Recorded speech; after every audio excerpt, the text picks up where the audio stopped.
먼저 1강에서는 성경이 무엇인지에 대해서 살펴보도록 하겠습니다. 자, 오늘 이 1강에서는 이 두 가지 질문을 토대로 잠시 살펴보겠습니다. 자, 첫 번째 질문은 성경이란 무엇인가? 두 번째 질문은 성경을 기록한 궁극적인 목적은 무엇인가에 대해서 살펴보도록 하겠습니다. 자, 먼저 파워포인트에 보시면 마태복음 5장 18절 말씀 잠깐 보겠습니다. 제가 17절부터 18절까지 봉독해 드리겠습니다. 내가 율법이나 선지자들을 폐하러 온 줄로 생각하지 말라.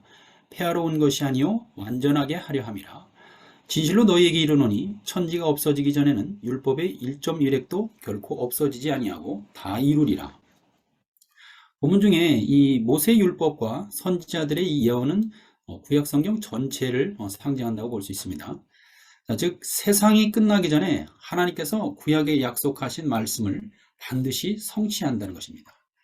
자, 다음 시편 19편 8절에서 9절에 보시면 하나님의 말씀에 어떤 특징이 있는지 잘 다루고 있습니다. 8절에서 9절 잠시 보겠습니다. 야훼의 율법은 완전하여 영혼을 소성시키며 야훼의 증거는 확실하여 우둔한 자를 지혜롭게 하며 야훼의 교훈은 정직하여 마음을 기쁘게 하고 야훼의 계명은 순결하여 눈을 밝게 하시도다. 야훼를 경외하는 도는 정결하여 영혼까지 이르고 야훼의 법도 진실하여 다 의로우니. 간단히 말씀드려서 이 하나님의 말씀은 완전하여서 우리의 영혼을 소성시키고 또 신뢰할 만하여서 우둔한 자도 지혜롭게 한다는 겁니다. 그리고 하나님의 교훈은 정직하여서 우리의 마음을 기쁘게 하고 또 하나님의 계명은 순결하여 우리의 눈을 밝게 하신다는 겁니다. 이 부분을 자세히 설명드릴 시간이 없으니까 넘어가겠습니다. 자, 즉 하나님은 항상 옳으시기 때문에 우리가 하나님의 교훈을 따를 때 기쁨을 누릴 수 있고 우리가 하나님의 계명을 통해 눈이 밝아져 사탄에게 유혹되지 않는다는 것입니다. 자, 9절 보시면 하나님을 경외하는 것은 정결하여 우리를 영원까지 이르게 한다는 겁니다. 그리고 하나님의 법, 규례는 진실하고 항상 의롭다는 겁니다. 자, 그렇다면 성경이란 무엇인가? 성경이 말하는 성경이란 무엇인가 살펴보도록 하겠습니다. 자, 다음 장 베드로후서 1장 20절에서 21절 보시겠습니다. 먼저 알 것은 성경의 모든 예언은 사사로이 불 것이 아니니 예언은 언제든지 사람의 뜻으로 낸 것이 아니요 오직 성령의 감동하심을 받은 사람들이 하나님께 받아 말한 것임이라. 성경의 모든 예언은 사서로이 풀어서 해석돼서는 안 된다는 겁니다. 왜냐하면 성경은 성령으로 감동되어 기록된 것으로 성경의 원초자는 사람이 아니라 성령이라는 겁니다. 한마디로 성경은 하나님의 영으로 기록된 하나님의 말씀이라는 것이죠. 자, 다음 디모데후서 3장 15절에서 17절 보시겠습니다. 또 어려서부터 성경을 알았나니 성경은 능히 너로 하여금 그리스도 예수 안에 있는 믿음으로 말미암아 구원에 이르는 지혜가 있게 하느니라. 모든 성경은 하나님의 감동으로 된 것으로 교훈과 책망과 바르게 함과 의로 교육하기에 유익하니 이는 하나님의 사람으로 온전하게 하며 모든 선한 일을 행할 능력을 갖추게 하려 함이라. 성경은 구원에 관한 책이고 오직 그리스도 예수 안에 있는 믿음으로 구원받는다는 겁니다. 그리고 이 성경은 하나님의 감동으로 된 것으로 교훈과 책망과 바르게 함과 의로 교육하기에 유익하다는 거죠. 한마디로 하나님의 말씀은 하나님의 사람을 온전하게 하며 모든 선한 일을 행할 능력을 갖추게 한다는 겁니다. 제가 지금 한국에 잠시 들어와 있는데 팬데믹 이전과 이후에 제가 많은 분들을 만나면서 뭘 느꼈냐면 많은 크리스천들이 영적으로 상당히 심각한 상태에 있는 것 같습니다. 그 이유를 제가 잠시 이렇게 대화를 하면서 느낀 게 뭐냐면 근본 문제가 뭐냐면 하나님과의 말씀과 멀어져 있는 상태고 기도도 안 되고 이 모든 것이 결국 영적인 부분에 상당히 큰 영향력을 미쳤겠죠.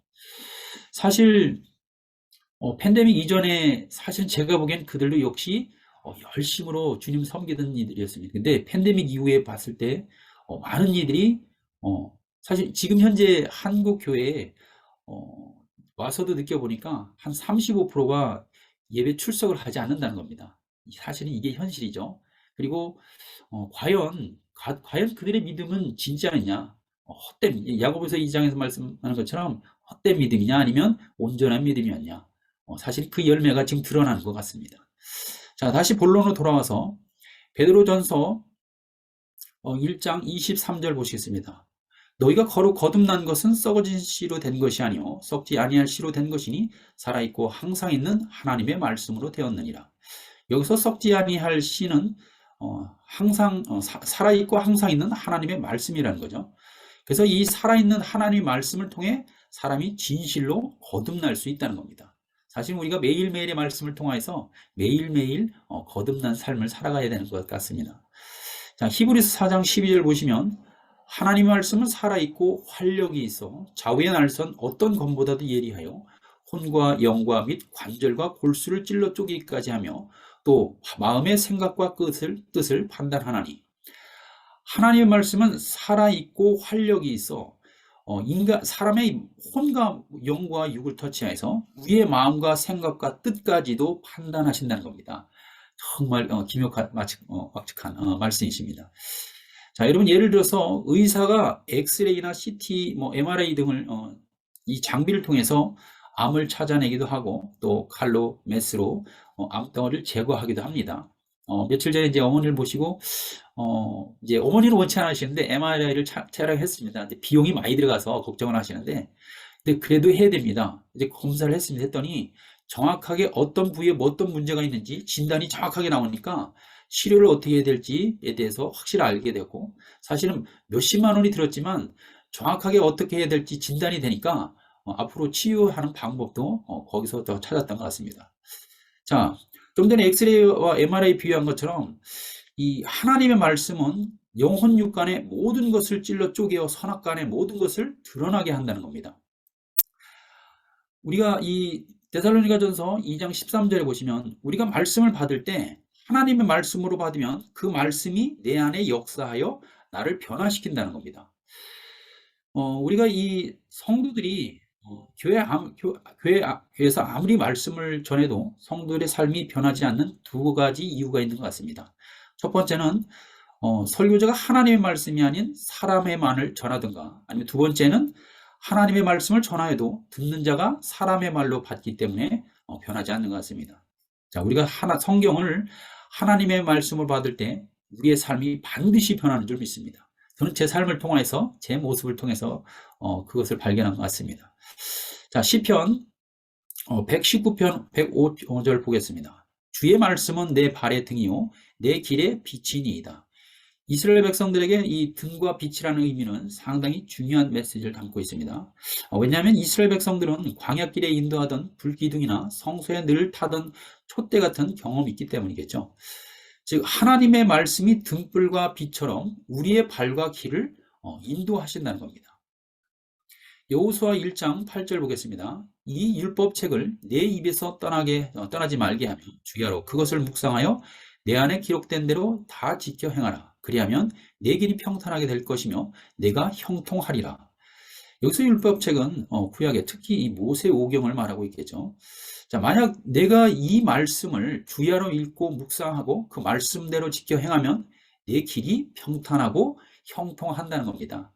우리의 삶 가운데 막힘이 있고 형통하지 못하는 이유는 사실은 여기에서도 충분히 찾을 수 있겠죠. 자, 여러분은 성경이 무엇이라고 생각하십니까? 예수님 말씀하시는 성경이란 과연 무엇인가 잠시 보도록 하겠습니다. 요한복음 5장 18절에 보시면 어느 날 유대인들이 예수님을 죽이려고 합니다. 그런데 예수께서 그들에게 성경이 무엇인지에 대해서 말씀하고 있습니다. 요한복음 5장 39절에 보시면 너희가 성경에서 영생을 얻는 줄 생각하고 성경을 연구하거니와 이 성경이 곧 내게 대하여 증언하는 것이라. 자, 물론 여기서 나는 예수를 말합니다. 그리고 여기 있는 성경은 이제 또 모세오경을 근거로 하겠죠. 즉 성경은 예수님을 증언하는 책이라는 겁니다. 요한복음 5장 46절에 47절에 보면 모세를 믿었다라면 또 나를 믿었으리니 이는 그가 내게 대하여 기록하였습니다. 그러나 그의 글도 믿지 아니하거든 어찌 내 말을 믿겠느냐 하시니라. 즉 성경은 예수님을 증언하기 위해 기록된 책이라는 겁니다. 그런데 너희가 성경을 믿지 아니하거든 어찌 나를 믿겠느냐는 겁니다. 자, 구약 성경은 메시아를 보내시겠다는 하나님의 언약입니다. 그리고 우리는 신약을 통해 예수가 진정한 메시아라는 것을 발견하게 됩니다. 자, 그렇다면 우리는 왜 성경을 구약과 신약이라고 하는가? 다음 장을 보시겠습니다. 자, 먼저 여기 보시면 Old Testament, New Testament, 구약과 성경, 신약에 대해서 기록 정리해 두었습니다. 자, 이 테스터먼은 증언 또는 유언이라는 의미입니다. 즉, 구약은 옛날 약속이 적힌 증명서라는 것이고, 신약은 새로운 약속이 적힌 증명서라는 겁니다. 그래서 성경은 약속과 증언에 관한 책이라고 할 수 있습니다. 자, 정리하면 성경은 메시아에 관한 약속이고, 예수님이 바로 그 메시아라고 증언하는 것입니다. 그렇다면 성경을 기록한 궁극적인 목적을 성경에서는 무엇이라고 말하고 있는지 살펴보도록 하겠습니다. 자, 우리는 이 목적을 요한복음 20장 31절에서 찾아볼 수 있습니다. 자, 31절 보겠습니다. 오직 이것을 기록함은 너희로 예수께서 하나님의 아들 그리스도이심을 믿게 하려 하며 또 너희로 믿고 이 이름을 힘입어 생명을 얻게 하려 함이니라. 성경의 기록 목적은 우리가 예수님이 하나님의 아들 그리스도이심을 믿게 하여 그분의 이름으로 생명을 얻게 하려 함이라는 겁니다. 자, 여러분은 무엇을 믿고 있습니까? 성경은 우리가 예수가 하나님의 아들 그리스도이심을 믿어야 생명을 얻는다는 겁니다. 즉 오직 예수 그리스도의 이름으로 구원을 얻는다는 겁니다. 자, 결론을 내리도록 하겠습니다. 자, 첫 번째 질문이 성경이 무엇인가? 성경은 하나님의 영, 즉 성령으로 기록된 하나님의 말씀입니다. 그래서 성경을 계시의 책이라고도 합니다. 자, 두 번째, 구약 성경은 오실 메시아에 대한 예언의 책입니다. 그리고 신약 성경은 그리스도, 구원자로 오신 그리스도, 예수를 증언하고 또 심판자로 다시 오실 예수를 예언한 책이라고 할 수 있습니다. 자, 세 번째로 성경은 하나님께서 그리스도를 통하여 인류를 구원하시겠다고 약속하신 하나님의 언약의 책입니다. 자, 우리가 이 성경 말씀을 받을 때 하나님의 말씀을 받으면 그 말씀이 나를 내 삶을 변화시킨다는 겁니다. 자, 두 번째 질문은 성경을 기록한 궁극적인 목적은 무엇인가?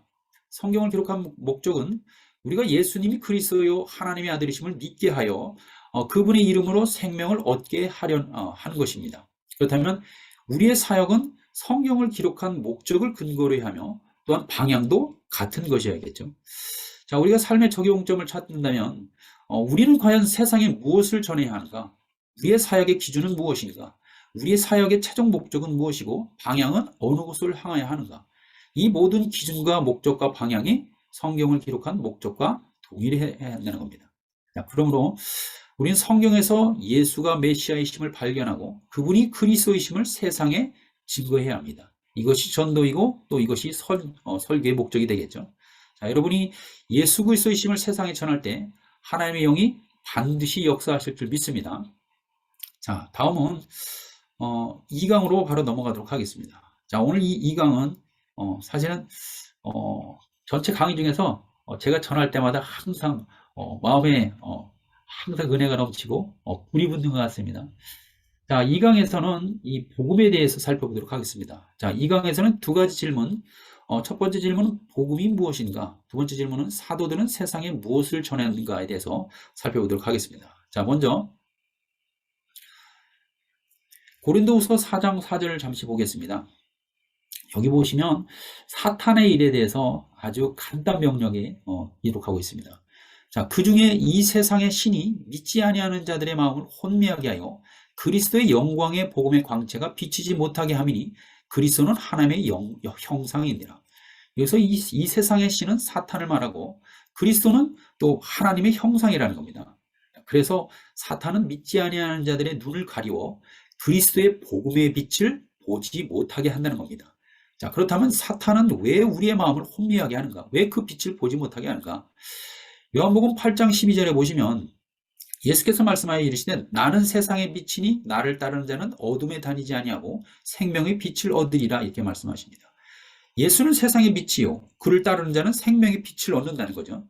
즉 사람들이 그리스도의 복음의 광채를 보면 예수가 그리스도요 하나님의 아들이심을 깨닫고 영생을 얻게 된다는 겁니다. 그래서 사탄은 믿지 아니하는 자들의 눈을 가리워 복음의 빛을 보지 못하게 한다는 겁니다. 이것이 사탄의 일이고 사탄이 행하는 모든 활동의 총체적인 목적이라고 할 수 있습니다. 성경은 이것을 마귀의 계략, 마귀의 일이라고 합니다. 사람들이 복음에 대해서 물었을 때 복음에 대한 선명도가 너무도 흐린 것은 바로 이 사탄의 역사함 때문이겠죠. 자, 이 사탄에 대해서는 나중에 한번 다시 또 다루도록 하겠습니다. 자, 우리가 한 가지 알아야 될 것은 사탄은 성도들의 복음의 빛을 보지 못하게 하기 위해서 교회 안에서도 다른 복음이 전해지게 한다는 겁니다. 성경에 보시면 다른 복음이 전해진 두 교회에 대해서 기록하고 있습니다. 그 중에 하나가 갈라디아 교회고 또 다른 하나가 고린도 교회입니다. 자, 먼저 이 갈라디아 교회에 대해서 살펴보도록 하겠습니다. 자, 파워포인트 보시면 갈라디아서 1장 6절에서 9절 말씀입니다. 그리스도의 은혜로 너희를 부르신 이를 이같이 속히 떠나 다른 복음을 따르는 것을 내가 이상하게 여기노라. 다른 복음은 없나니 다만 어떤 사람이 너희를 교란하여 그리스도의 복음을 변하게 하려 함이라. 그러나 우리가 혹은 하늘로부터 온 천사라도 우리가 너희에게 전한 복음 외에 다른 복음을 전하면 저주를 받을지어다. 우리가 전에 말하거니와 내가 지금 다시 말하노니 만일 누구든지 너희가 받은 것 외에 다른 복음을 전하면 저주를 받을지어다. 자, 첫 번째 질문으로 또 다른 소제목으로 그렇다면 본문에서 다른 복음은 무엇이고 바울이 말하는 진짜 복음은 무엇인가? 갈라디아서는 사도 바울이 갈라디아에 있는 교회들에게 보낸 편지입니다. 바울과 바나바가 갈라디아에 복음을 전하고 교회를 세우고 떠났습니다. 그런데 어떤 사람들이 유대로부터 내려와서 너희가 예수님을 믿는 것도 좋지만 하나님께서 모세를 통해 주신 율법 할례도 받아야 구원을 받는다는 겁니다. 말은 그럴싸해 보이죠? 자, 이런 배경에서 바울은 이 소식을 듣고 갈라디아 교회에 편지를 보내게 된 겁니다. 즉 여기에서 바울이 말하는 다른 복음은 불교나 이슬람교처럼 다른 종교를 말하는 것이 아닙니다. 자, 그들은 하나님께서 주신 모세의 율법을 얘기했고 할례를 얘기했고 하나님의 말씀을 지키는 것, 구원에 대해서 이야기하는 겁니다. 그런데 사도 바울이 볼 때 그들이 전하는 것은 다른 복음이라는 겁니다. 자, 그리고 누구든지 우리가 너희에게 전한 복음, 즉 그리스도의 복음 이외에 다른 복음을 전하면 우리나 천사라도 저주를 받는다는 겁니다. 아니, 영원히 저주를 받는다는 겁니다. 자, 오늘날 우리는 무엇을 전하고 있는가? 우리는 이 문제에 대해서 좀 더 진지하게 생각해 볼 필요가 있습니다. 나는 무엇을 전하고 있는가? 7절에 보시면 바울은 다른 복음은 존재하지 않는다는 겁니다. 복음이 이것도 복음이고 저것도 복음이냐? 그렇지 않다는 거죠. 복음은 오직 하나 그리스도의 복음뿐이라는 겁니다. 자, 그리고 그들이 너희를 교란시키는 것은 그리스도의 복음을 변질시키기 위함이라는 것입니다. 자, 다음은 고린도후서 11장 4절에 고린도 교회의 상황을 잠시 보도록 하겠습니다. 자, 고린도후서는 사도 바울이 고린도와 아가야에 있는 교회들에게 보낸 편지입니다. 자, 당시 고린도에는 영지주의 이단이 있었습니다. 영지주의에 대해서 설명하기는 좀 시간이 부족하니까. 자, 간단히 말해서 영지주의자들은 몸으로 행한 일들은 아무리 지독한 죄라도 아무런 의미가 없다고 말합니다. 왜냐하면 그들은 실제적인 삶은 영적인 영역에서만 존재한다고 생각하기 때문입니다. 그래서 영지주의자들은 지나친 금욕주의를 주장하거나 반대로 방탕한 삶을 살았습니다.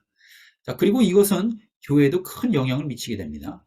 이런 배경에서 바울은 고린도와 아가야의 교회에 있는 교회에 편지를 보내게 된 겁니다. 자, 고린도후서 11장 4절 잠시 보겠습니다.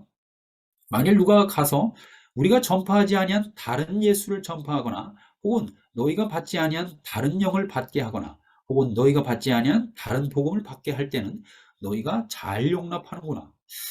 바울은 본문에서도 다른 예수, 다른 영, 다른 복음에 대해서 말하고 있습니다. 영지주의도 하나님, 성경, 하나님, 예수님, 영과 육, 구원에 대해서 얘기합니다. 그런데 바울은 그것은 다른 예수, 다른 영, 다른 복음이라는 겁니다. 그리고 바울은 이렇게 말합니다. 너희가 그것은 잘도 용납하는구나.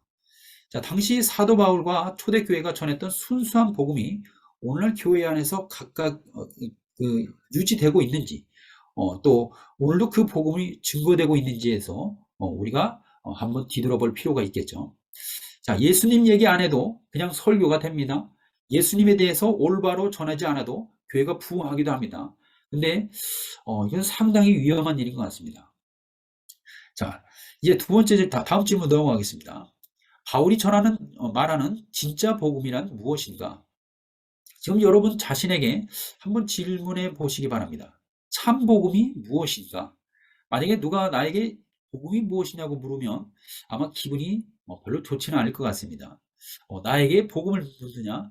내가 교회를 얼마나 오래 다녔는데 자, 그렇다면 여러분은 무엇이라고 대답하시겠습니까? 진정한 크리스천은 복음을 위하여서 목숨을 걸 수 있다고도 합니다. 그런데 문제는 정작 내 자신이 복음에 대하여 선명하지 않는데 어, 그것이 더 문제라는 거죠. 자, 실제로 사람들에게 당신이 생각하는 복음이 무엇냐고 물으면 사람들마다 그 대답이 거의 대부분 다 다릅니다. 어떤 사람은 성경 얘기를 하고, 어떤 사람은 하나님 얘기하고, 어떤 사람은 예수님 얘기하고, 어떤 사람은 구원 얘기합니다. 어떤 사람은 성경에 대해서 또 디테일하게 장황하게 설명을 합니다. 복음에 대해서 설명은 장황하게 하는데, 그래서 복음이 정작 정확하게 뭐냐 물으면 선명하게 대답하지 못합니다. 제가 어제도 한 크리스찬에게 이제 이 부분에서 대화를 나누다 보니까 너무 당황스러워서 내가 이 복음에 대해서 설명을 못한 거에 대해서 너무 수치스러워 하더라고요. 어, 자, 그런데 내 마음 안에 복음이 선명하지 않은데 그 복음을 위하여서 목숨을 걸 수 있는가? 사실은 예스라고 대답할 수 없겠죠. 자, 분명 성경에는 복음이 무엇인지 정확하게 말하고 있습니다. 그런데 왜 우리는 오랫동안 교회를 다녔음에도 불구하고 복음을 선명하게 설명하지 못하는가? 자, 참고로 고린도후서와 갈라디아서는 AD 52년에서 56년경에 기록된 성경이라고 볼 수 있습니다. 자, 즉 예수께서 승천하신 지 불과 20년, 30년 후의 일입니다. 더구나 사도 바울이 그들에게 복음을 전하고 얼마 후의 일입니다. 근데 이 짧은 시간에 복음이 변질되어 다른 복음이 전해지고 있었다는 겁니다. 자, 그렇다면 2000년이 지난 오늘날은 우리는 어떠냐는 겁니다. 어떤 분은 우리가 교회 다니니까 마음속에 다 복음 가지고 있는 거 아니냐 생각할지도 모릅니다. 우리 그렇게 대충 생각하면 안 된다는 거죠. 다시 말해서 그동안 복음이 얼마나 변질되어 왔는지 재점검해 볼 필요가 있다는 겁니다. 자, 요즘 교회마다 유행하는 것들이 있습니다. 치유나 리더십, 구제, 성령의 은사, 여러 가지 얘기들이 많습니다. 자, 물론 그것도 중요합니다. 하지만 주인공인 예수님 얘기는 더 이상 인기 있는 메시지는 아닌 것 같습니다. 자, 성경의 핵심인 복음은 주일학교 수준의 기초라고 생각하는 경우가 교회마다 팽배한 것 같습니다. 자, 바울은 오늘날 우리에게도 경종을 울리고 있습니다. 너희는 우리가 전한 복음 가운데 있느냐? 너희는 다른 복음 아래 있지 않느냐? 하는 겁니다. 자, 우리는 과연 사도 바울이 말하는 올바른 복음 아래에 거하고 있는가?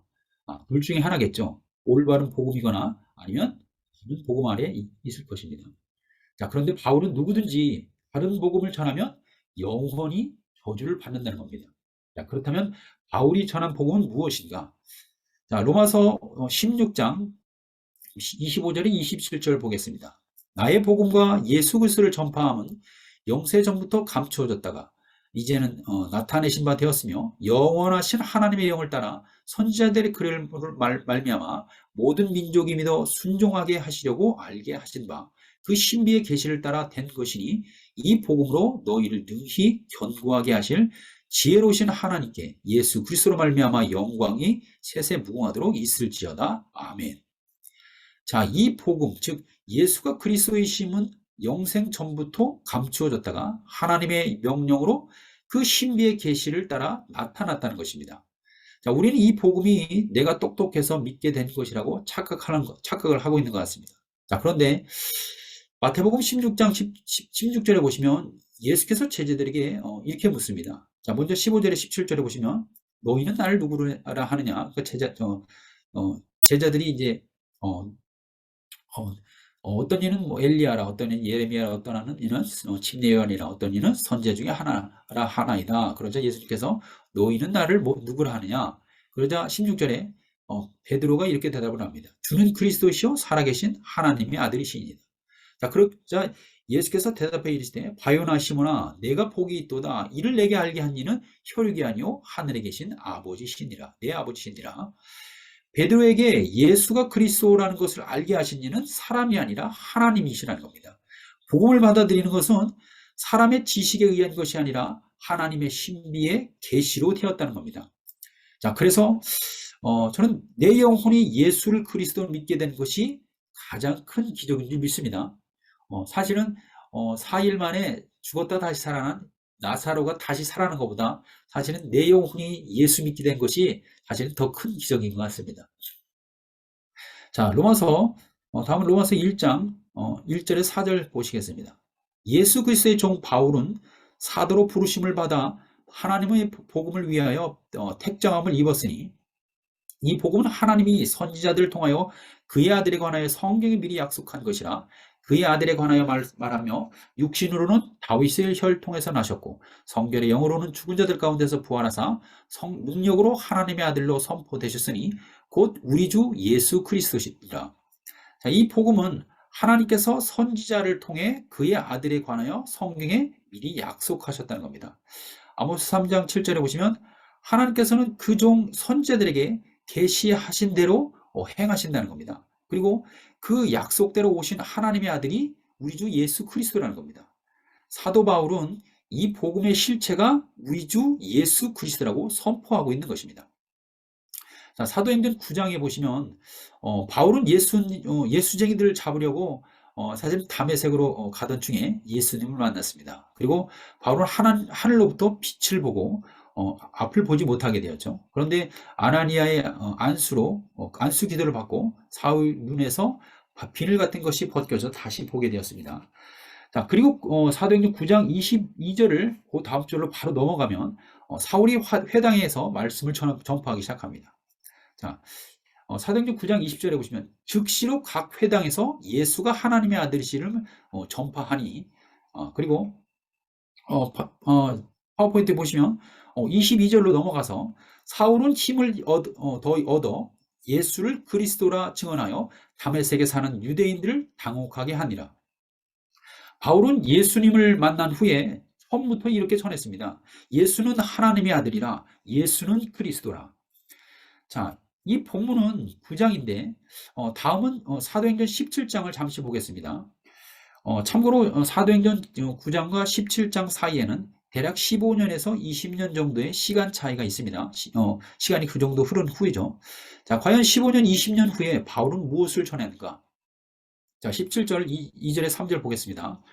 바울이 자기의 관례대로 그들에게로 들어가서 새 안식일에 성경을 가지고 강론하며 뜻을 풀어 그리스도가 해를 받고 죽은 자 가운데서 다시 살아나야 할 것을 증언하고 이르되 내가 너희에게 전하는 이 예수가 그리스도라 하니. 자, 사도 바울은 20년 전이나 지금이나 계속해서 예수가 그리스도이심을 전했다는 겁니다. 성경의 기록의 목적이 예수께서 하나님의 아들 그리스도이심을 믿게 해서 영생을 얻게 한 것이라고 했습니다. 그 성경의 기록 목적대로 복음을 전했던 인물이 바로 또한 사도 바울이었다는 것이죠. 자, 그렇다면 여러분 한 번쯤 생각해 보겠습니다. 설교란 무엇일까요? 이 설교는 성경을 통해서 예수가 그리스도이심을 전하는 것이 설교이겠죠.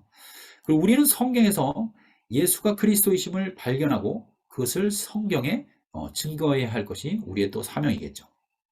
자, 계속해서 사도행전 18장 5절 보겠습니다. 실라와 디모데가 마게도냐로 내려오매 바울이 하나님의 말씀에 붙잡혀 유대인들에게 예수는 그리스도라 밝히 증언하니. 바울은 제자들이 오자 오직 하나님의 말씀에 전념하여 예수가 그리스도이심을 전했다는 겁니다. 즉 사도 바울은 다메섹 도상에서 주님을 만난 이후로 20년이 지나도 여전히 한결같이 예수가 그리스도이심을 전했다는 겁니다. 자, 그렇다면 다른 사도들은 무엇을 전했는가? 자, 사도행전 2장 36절에 보시면 베드로의 설교가 기록되어 있습니다. 그런즉 파워 잠깐 넘기겠습니다. 자, 그런즉 이스라엘 온 집은 확실히 알지니 너희가 십자가에 못 박은 이 예수를 하나님이 주와 그리스도가 되게 하셨느니라 하니라. 자, 너희가 십자가에 못 박은 그 예수가 우리 주 그리스도라는 겁니다. 자, 여기서 한 가지 기억해야 할 것은 베드로는 이 설교하기 전에 자기 목숨을 부지하기 위해서 이신 예수를 하룻밤새 3번이나 부인했습니다. 사실 마지막에 저주까지 하면서 부인을 했죠. 그런데 지금 이 베드로가 성령을 받자 목숨을 걸고 이 메시지를 전하는 겁니다. 예수가 우리 주 예수 그리스도라는 겁니다. 자, 그러자 이 메시지를 듣고 유대인들이 마음이 찔려서 베드로와 사도들에게 이렇게 묻습니다. 형제들아, 우리가 어찌할꼬? 그러자 베드로가 이르되 너희가 회개하며 각각 예수 그리스도의 이름으로 침례를 받고 죄사함을 받으라. 그리하면 성령의 선물을 받으리니. 그 이후에 사도행전 2장 41절을 보시면 그 말을 받은 사람들은 침례를 받으며 이날에 신도의 수가 3,000이 더하더라. 자, 베드로는 예수가 그리스도라는 이 메시지를 전할 때 그날에 3천에 예수를 믿겠다고 고백한 이들이 3천이 되었다는 겁니다. 자, 지금 베드로는 예수를 십자가에 못 박아 죽게 한 유대인에게 예수가 그리스도라는 것을 선포하고 있는 겁니다. 자, 그 당시에 베드로는 다른 것을 설명하지 않았습니다. 조금 몇 달 전에, 사실 불과 몇 달 전에 예수가 주라는 것을 고백하지 못했던 것은 자기 목숨, 자기가 죽을까 두려워했습니다. 그런데 지금은 베드로의 모습은 전혀 다른 것 같습니다. 자, 다시 본론으로 돌아오겠습니다. 자, 그러면 사도 요한이 이 부분 나중에 다시 한번 들어가겠습니다. 자, 다음으로 넘어가서 사도행전 5장 41절 보시겠습니다. 사도들이 무엇을 전했는지에 대해서 자세히 기록하고 있습니다. 자, 그들이 날마다 성전에 있든지 집에 있든지 예수는 그리스도라고 가르치고 전도하기를 그치지 아니하니라. 여기서 그들은 사도들을 말합니다. 즉 다른 사도들도 또한 예수가 그리스도라는 기쁜 소식을 전했다는 겁니다. 우리는 누구나 교회 다니면 다 예수를 그리스도를 안다고 생각합니다. 그런데 수많은 그리스도인들이 그리스도의 의미도 모를 뿐만 아니라 예수가 그리스도라고 하는 의미를 정확하게 모르는 것 같습니다. 자, 그렇다면 사도들 이외에 다른 제자들은 무엇을 전했는가? 사도행전 18절 24절에 보시면 프리스길라와 아굴라 이야기 나옵니다. 자, 바로 넘어가서 사도행전 18장 24절 28절 길으니까 이거 읽지는 않겠습니다. 자, 결론적으로 여기서 보면 하나님의 도를 전했다 하는데 27절에 28절에 보시면 그 답을 찾을 수가 있습니다. 자, 그 후 아볼로의 메시지가 완전히 바뀌었다는 걸 볼 수가 있습니다. 아볼로가 성경을 통해 예수가 그리스도이심을 증언했다는 겁니다. 즉 바울을 통해서 브루스길라와 아굴라에게, 브루스길라와 부부를 통해서 아볼로에게, 아볼로를 통해서 초대교회에 또 계속해서 전달되었던 것이 바로 예수가 그리스도라는 복음이었다는 것입니다. 자, 요한일서 5장 1절 말씀 다시 한번 잠깐 보겠습니다. 예수께서 그리스도이심을 믿는 자마다 하나님께로부터 난 자니 또한 낳으신 이를 사랑하는 자마다 그에게서 난 자를 사랑하느니라. 자, 사도 요한도 예수께서 그리스도이심을 믿는 자가 하나님으로부터 난 자라는 겁니다. 그리고 하나님으로부터 난 자가 하나님의 자녀가 되는 권세를 받았다고 요한복음 1장 12절 13절에 기록되어 있고 또 예수가 하나님의 아들이심을 믿는 자가 세상을 이긴다는 겁니다. 자, 그렇다면 성경의 복음이란 무엇인가? 사도행전 좀 전에 한번 공독해드렸는데 다시 한번 보겠습니다. 사도행전 5장 42절에 보시면 41절부터 보겠습니다. 사도들은 그 이름을 위하여 능력을 받는 일에 합당한 자로 여김을 기뻐하며 공의 앞을 떠나니라. 그들이 날마다 성전에 있든지 집에 있든지 예수는 그리스도라고 가르치기를 전하기를 그치지 아니하니라. 자, 사도들이 예수가 그리스도라고 가르치고 전도하는 것을 날마다 그치지 않고 계속해서 전했다는 겁니다. 사람들에게 복음이 무엇이냐고 물으면 많은 이들이 기쁜 소식이라고 대답을 합니다. 자, 그럼 기쁜 소식이 무엇이냐? 복음은 기쁜 소식이고 기쁜 소식은 예수가 그리스도라는 겁니다. 이것이 성경에서 말하는 복음입니다. 정리하면 바울과 베드로와 모든 사도들의 메시지가 하나였다는 겁니다. 바로 예수가 그리스도라는 겁니다. 자, 그래서 요한복음 20장 31절에 보시면 오직 이것을 기록하면 너희로 예수께서 하나님의 아들 그리스도 예수이심을 믿게 하려 하며 또 너희로 믿고 그 이름을 힘입어 생명을 얻게 하려 함이라. 자, 성경의 기록의 목적이 예수께서 하나님의 아들 그리스도를 믿게 해서 영생을 얻게 하는 것이라고 했습니다. 그리고 사도 바울을 비롯하여서 사도들과 모든 제자들이 그 성경에 기록된 목적대로 오직 한 가지 복음을 전했다는 겁니다. 예수는 그리스도요 하나님의 아들이시라는 겁니다. 자, 결론적으로 성경의 복음이란 무엇인가? 가장 성경적인 복음은 무엇인가? 자, 우리가 넓은 의미에서 성경 전체가 복음이라고 해도 과언이 아니겠죠. 그런데 만약에 복음을 성경의 한 문장으로 요약한다면 무엇이라고 할 수 있을까요? 자, 복음은 예수가 하나님의 아들 그리스도라는 겁니다. 그러면 사도들은 세상에 무엇을 전했는가? 요한이나 베드로 등 모든 사도들의 메시지가 하나였습니다. 바로 예수가 그리스도라는 겁니다. 바울은 진짜 복음은 그리스도의 복음뿐이라는 겁니다. 그리고 사탄은 이 그리스도의 복음을 다른 복음으로 변질시키려고 한다는 겁니다. 진정한 복음은 예수가 그리스도요 하나님의 아들이신 줄 믿습니다. 자, 시간이 없으니까 다음으로 바로 넘어가겠습니다. 자, 잠시 화면 중지하고 다음 파워포인트를 찾도록 하겠습니다.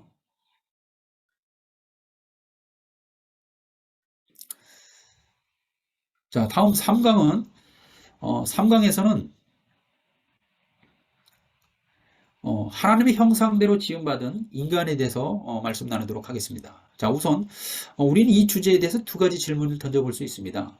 태초 인간은 어떤 존재로 지음받았는가? 두 번째, 하나님의 형상대로 지음받았다는 것이 무슨 의미일까? 자, 먼저 태초의 인간은 어떤 존재로 지음받았는가? 자, 성경 창세기 1장 26절에서 27절에 의하면 하나님께서 인간을 하나님의 형상대로 지으셨다는 겁니다.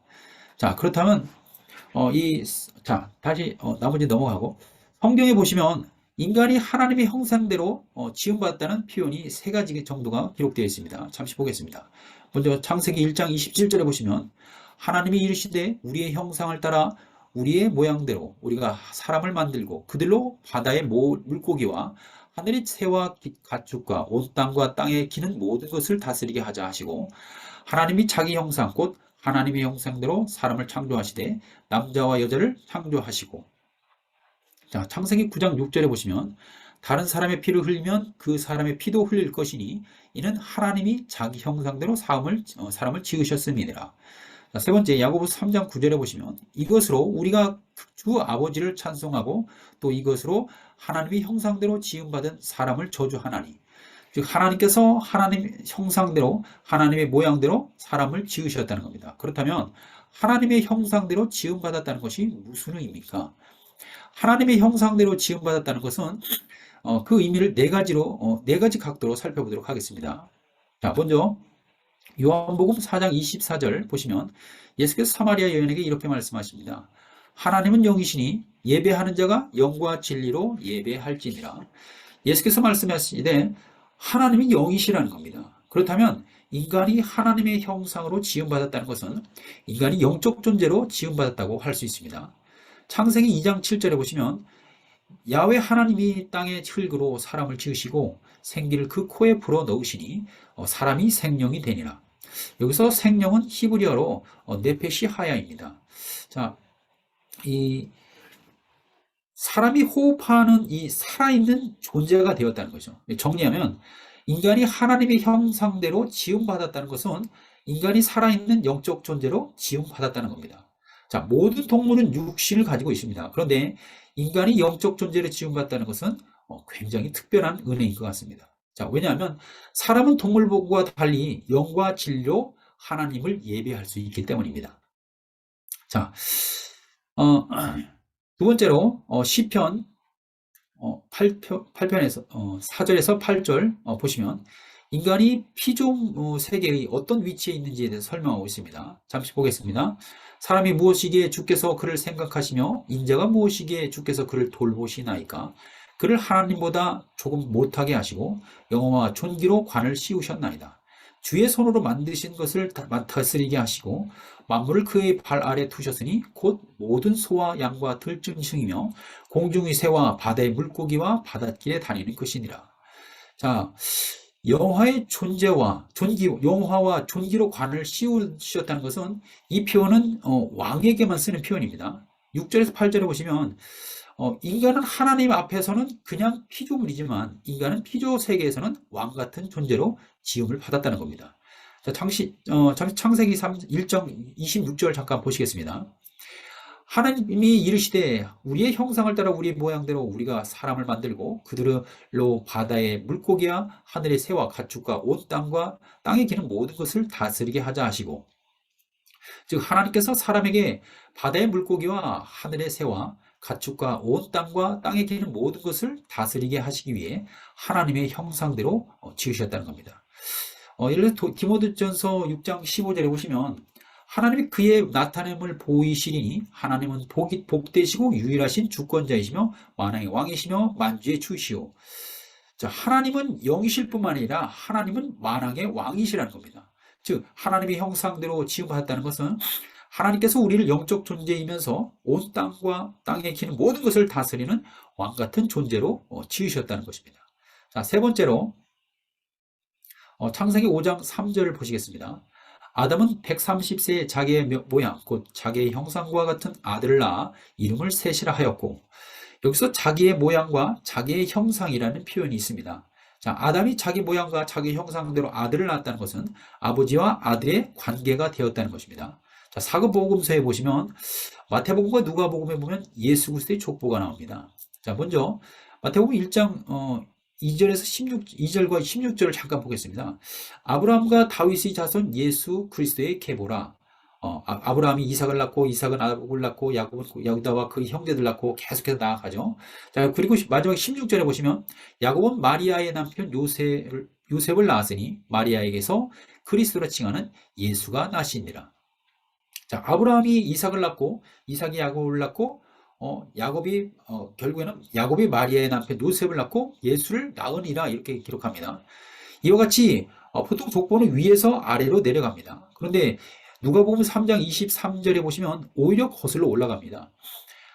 예수께서 가르침을 시작하실 때 30세쯤 되시니라 사람들이 아는 대로는 요셉의 아들이니 요셉이 위는 헬리오 계속 38절로 가면 그 위에는 에노스요 그 위에는 셋이요 그 위는 아담이요 그 위는 하나님이시니라 이렇게 기록합니다. 자, 예수는 요셉의 아들이요 로부터 시작해서 결국 마지막에는 아담은 하나님의 아들이라는 거죠. 자, 이것은 인간을 다른 생물과 다르게 만든 큰 포인트 중에 하나입니다. 즉, 하나님께서 아담을 주실 때 그냥 비슷하게 만드셨다는 것이 아니라 처음부터 아버지와 아들의 관계로 지으셨다는 겁니다. 즉, 하나님의 형상대로 지음받았다는 것은 인간은 처음부터 하나님의 자녀로 지음받았다는 겁니다. 자, 네 번째로 고린도후서 4장 4절에 보시면 그 중에 이 세상의 신이 믿지 아니하는 자들의 마음을 혼미하게 하여 그리스도의 영광의 복음의 광채가 비치지 못하게 하미니 그리스도는 하나님의 형상이니라. 골로새 1장 15절에 보시면 그는 보이지 아니하는 하나님의 형상이시오 모든 피조물보다 먼저 나신 이시니. 자, 한마디로 말해서 예수 그리스도는 보이지 아니하는 하나님의 형상이라는 겁니다. 그리고 그는 모든 피조물보다 먼저 나셨다는 것입니다. 다음 히브리서 1장 3절에 보시면 이는 하나님의 영광의 광채시오 그 본체의 형상이시라 그의 능력의 말씀으로 만물을 붙드시며 죄를 정결하게 하시는 일을 하시고 높은 곳에서 계신 지극히 크신 이의 우편에 앉으셨느니라. 예수 그리스도는 하나님의 영광의 광채시오 하나님의 본체의 형상이라는 겁니다. 왜냐하면 그분 자신이 하나님이시기 때문입니다. 자, 그리고 바울 서신에 보시면 바울은 계속해서 첫째 아담과 둘째 아담 예수 그리스도를 비교합니다. 잠시 보겠습니다. 고린도에서 15장 45에서 47절에 보시면 기록된 바 첫 사람 아담은 성령이 되었다 함과 같이 마지막 아담은 살려주는 영이 되었나니 그러나 먼저는 신령한 사람이 아니요 육의 사람이요 그 다음에 신령한 사람이니라. 첫 사람은 땅에서 났으니 흙에 속한 자이거니와 둘째 사람은 하늘에서 나셨느니라. 자, 신학자들은 아담을 첫째 아담이라고 하고 예수를 둘째 아담이라고 합니다. 바울은 첫째 아담이 생명이 된 것이 같이 마지막 아담, 성경은 사실은 둘째 아담이라 하지 않고 마지막 아담이라 하죠. 더 이상의 아담은 필요 없다는 거죠. 마지막 아담, 예수는 살리는 영이 되셨다는 겁니다. 로마서 5장 14절에 보시면 아담으로부터 모세까지 아담의 범죄와 같은 죄를 짓지 아니한 자들까지도 사망의 왕노로 타였으니 아담은 오실 자의 모형이라. 자, 오실 자가 누구입니까? 그는 예수 그리스도입니다. 즉 첫째 아담은 둘째 아담 예수 그리스도의 모양이라는 겁니다. 하지만 이것은 아담이 먼저라고 예수님이 나중이라는 뜻은 아니죠. 골로새 1장 15절에서 언급한 바와 같이 예수 그리스도는 보이지 아니하는 하나님의 형상이라는 것입니다. 그리고 그는 모든 피조물보다 먼저 나셨다는 겁니다. 즉 예수 그리스도가 먼저이고 아담이 나중이라는 거죠. 자, 그래서 바울은 아담이 예수 그리스도의 모형이라는 겁니다. 우리가 첫째 아담을 가장 입체적으로 볼 수 있는 분이 바로 예수 그리스도입니다. 다시 말해서 예수님의 모습을 통해서 첫째 아담이 어떤 존재였는지 알 수 있다는 것이죠. 정리하면 아담은 하나님의 형상으로 지음을 받았다는 겁니다. 그리고 예수 그리스도는 보이지 아니하는 하나님의 형상이라는 것입니다. 다시 말해서 하나님께서 첫째 아담을 통해 둘째 아담, 즉 하나님의 아들 예수 그리스도처럼 정말 존귀한 존재로 지으셨다는 겁니다. 자, 끝으로 창세기 1장 26절에서 28절 잠시 다시 보겠습니다.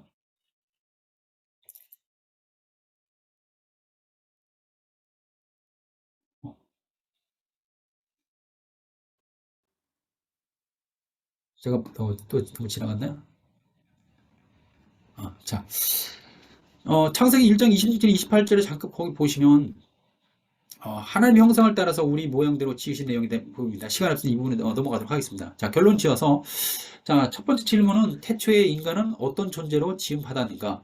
자, 태초에 하나님께서 하나님의 형상대로 하나님의 모양대로 사람을 지으셨다는 겁니다. 그리고 하나님의 형상을 가진 자로 온 땅에 가득하게 한 것까지 하나님의 그것이 하나님의 계획이라는 겁니다. 그다음 하나님의 형상대로 지음받았다는 것이 무엇인가?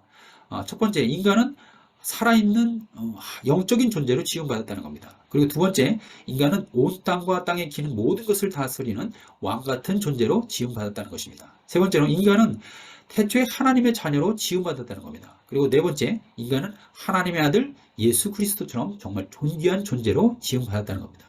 간단히 정리하면 처음부터 우리는 영적인 존재이며 왕적인 존재이며 하나님의 자녀로 지음받았다는 겁니다. 그리고 우리는 예수와 그리스도와 같이 존귀한 존재로 지음받았다는 겁니다. 자, 하지만 인간의 죄로 말미암아서 이 모든 것을 잃어버렸다는 것이죠. 그런데 이 문제는 이 문제를 우리가 인간이 스스로 해결할 수 있는 힘이 없다는 겁니다. 그래서 우리에게 메시아 구원자가 필요하다는 겁니다. 그리고 성경은 그 메시아가 바로 예수 그리스도라는 겁니다. 자, 잠시 기도하겠습니다. 할렐루야. 아버지 하나님, 전부 감사합니다. 오늘 짧은 시간에 3강을 전하면서 또 이 시간 부족한 정도 역시 다시 한번 이 복음을 리마인드하게 해주시 감사합니다. 저희들 사탄은 늘 그리스도의 영광의 복음의 빛을 가리워서 그 빛을 못 보게 합니다.